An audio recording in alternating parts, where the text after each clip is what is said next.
Yes, lads, welcome back to Cossy's Arsenal podcast. My name is Cossy, back again. It's a Friday. And of course, Friday means party. Friday means weekend. Friday means so many things.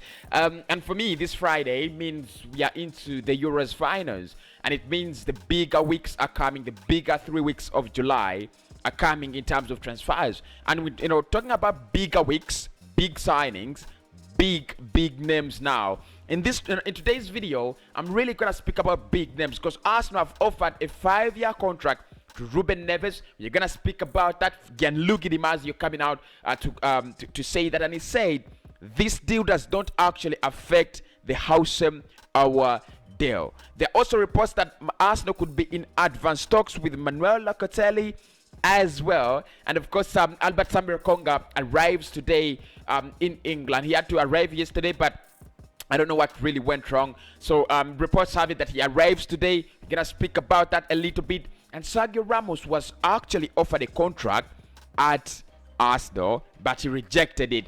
Please do smash a like on the video, subscribe to the channel, let the notification bell be the first thing you do. Turn on after subscribing, and tell me in your opinion, guys, would you take Manuel LOCATELLI or Ruben Neves? The debates never end. The debates never seem to end.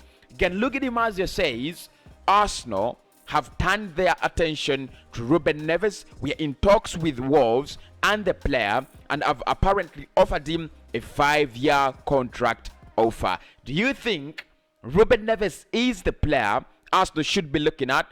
Do you think we should be looking at? Because it looks like Houssem is going to be like a 10. If he signs very soon, he should be playing as a number 10. So probably Arsenal have engineered their own number 10, and now we are looking for a direct Xhaka replacement. There is an update around Granit Xhaka. Roma are doing a waiting strategy. We will talk about that, honestly. I promise we're gonna talk about Granit Xhaka and the Roma situation as well. Another reason to subscribe, another reason to follow the podcast.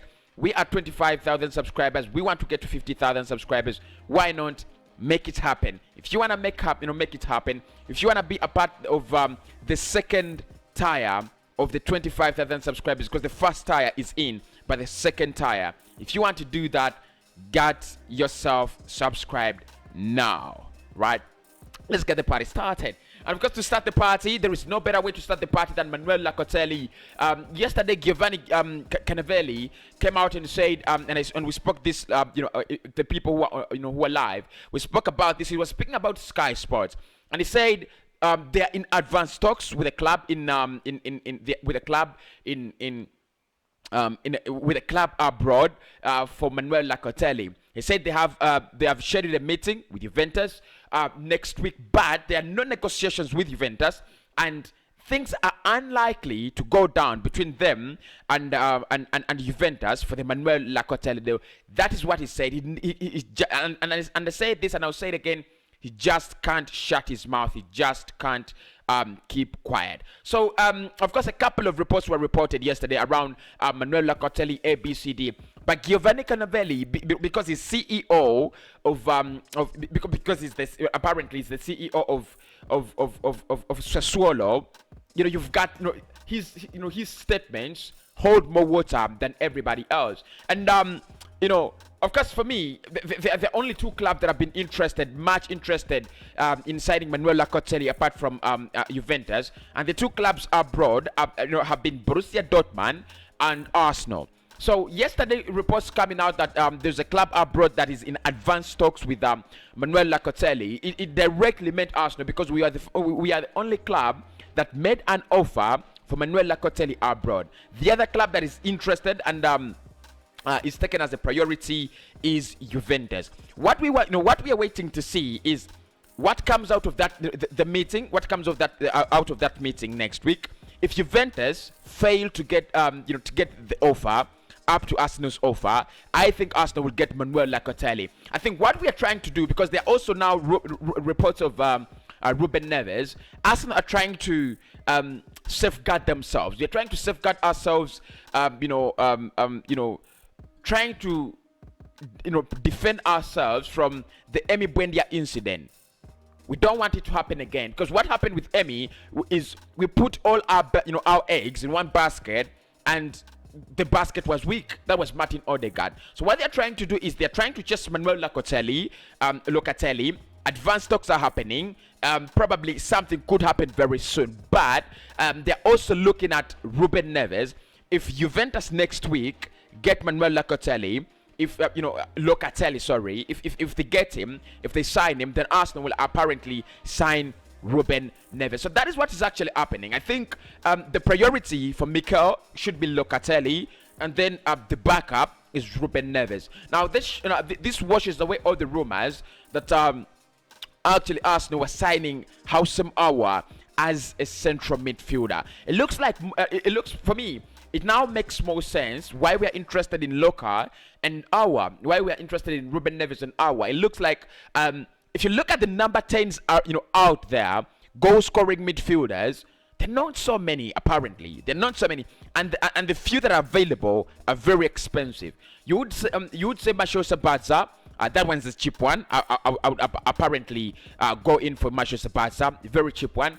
But if you look at Houssem Aouar, 23 years of age, and his goal contributions, his shot creating actions, you would take him as an attacking midfielder. Honestly, you would take him as an attacking midfielder. And if you have Locatelli and you get Aouar and Partey, that is a perfect 4-3-3. Honestly, for me, right from the start of last season, we have seen Mikel Arteta not much interested in playing in playing that number 10, in playing that CAM, central attacking midfielder. It looks like it's not his thing. It looks like he wants to play a flat midfield of three, where everyone has the responsibility to defend and everyone has the responsibility, to create chances and contribute towards our goal scoring, right? Well, look, it's a good thing. City are doing it, and it's wonderful. I think Liverpool have done it as well, playing a false 9 in Roberto Firmino, and you have Salah and Mane as the three up front. Then you have Jadon Henderson. They've had last season, but one. They've always had Jadon Henderson in there. Then they have they've had Gigi Wijnaldum in there as well. And then I think they've had as well Gigi Wijnaldum, Henderson, and Fabinho, right? They have Fabinho.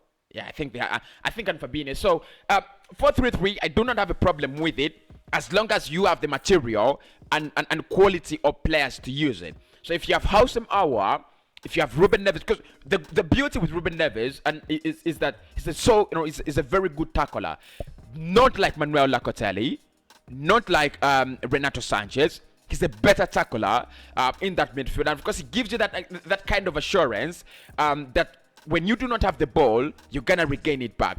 And the good thing with Ruben Neves, his areas of operation are so different from the areas of Thomas Partey. What I mean by that is Partey plays more of a box to box at a very big rhythm.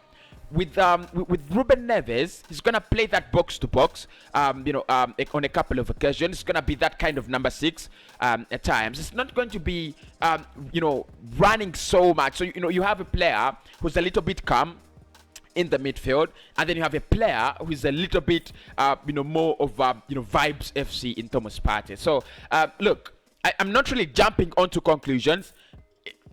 Locatelli is our first option, and now we know it is Arsenal want Locatelli first, and probably Ruben Neves or anyone else as a backup. So yes, we have offered a contract to Ruben Neves, a contract offer, and we have also talked to Sassuolo about our interest in Manuel Locatelli. No deal is closed at the moment, but I expect Arsenal to be more and more cautious, of these deals in the next week. So I'll be very cautious, and I'll be very alert. Whatever comes out, I'll be able to update you. Speaking about transfers in that midfield and the midfield situation at Arsenal, we have an update around Granit Xhaka. Now, AS Roma, right? they are saying that they will wait for Arsenal to sign in a new midfielder before they come out to get Granit Xhaka. And it's a nice strategy. It's a beautiful strategy. Look, if I'm AS Roma, and I know Arsenal is desperate to replace Granit Xhaka, what I would do first and foremost is I will let you buy the midfielder. You're never gonna use two of them at the same time. Now, apparently, Granit Xhaka has an agreement with Roma to join them in this summer. Arsenal are perfectly looking for a replacement. So what Roma want is to let Arsenal get a replacement of Granit Xhaka, and then they can factually, finally launch a bid to get him. I don't know why they're using this strategy. Probably they want to pay less money than expected, because they know if Arsenal get Ruben Neves at around 30 million euros or 35 million euros, then they can get Granit Xhaka at less than 25 million euros. I think that's their strategy. I think that is what they want to do. But for me, Granit Xhaka to Roma, that is a deal off the cards. I think Roma have taken the player. They're just wasting time. They don't want to pay the money. We want in full, but he's gonna join Roma, and we've got to get in another midfielder. Would you do a Ruben Neves? Would you do a Manuel LOCATELli? Let me know down in the comments below. Lastly, of course, the last two stories that I want to talk about. Albert Sambi Lokonga will be an Arsenal player today. Albert Sambi Lokonga will be an Arsenal player today. Rumors have it that he might not fly to England, and other rumors have it that he might fly to England.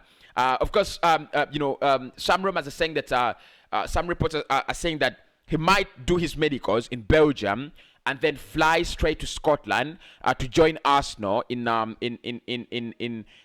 preseason that starts on 13th of July when we play Hibernian. Now, the other reports have it that the player will will fly to London, do his medicals in London, and then self-isolate for a period of around 8 to 9 days. So we still wait to see what happens with that as well. And finally, according to Goal.com, Arsenal apparently offered a 2-year contract to Sergio Ramos. However, the player rejected it because he wanted Champions League, and we were giving him decent money. Don't ask me how much, but according to the figures I've seen, it was really decent money. But Ramos has signed for PSG finally, and it's gonna be massive. They have Marquinhos, they have Ramos, they have Kimpembe now, they have Achraf Hakimi, and then Levin Kuzawa, and they have also signed Gigi Donnarumma. Wow, that is a defense about that. That's a defense. That's a good back line. Ramos, the experience. Marquinhos has the experience as well, and the talent as well. I think Levin Kuzawa. You could debate about it, but he's still a decent centre back, isn't he? Full back. Then Achraf Hakimi. All of us know how good Hakimi is, and we really can't come here and debate about Achraf Hakimi. With Gigi Donnarumma, I think they've solved one of the biggest problems they've ever had in their lives.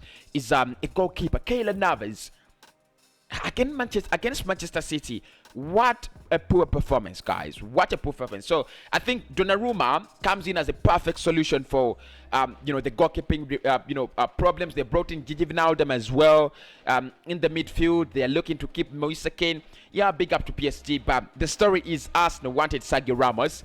And my question is, would you have taken Ramos at Arsenal? Smash a like on the video, subscribe to the channel, and I'll speak to you very, very soon in the next one.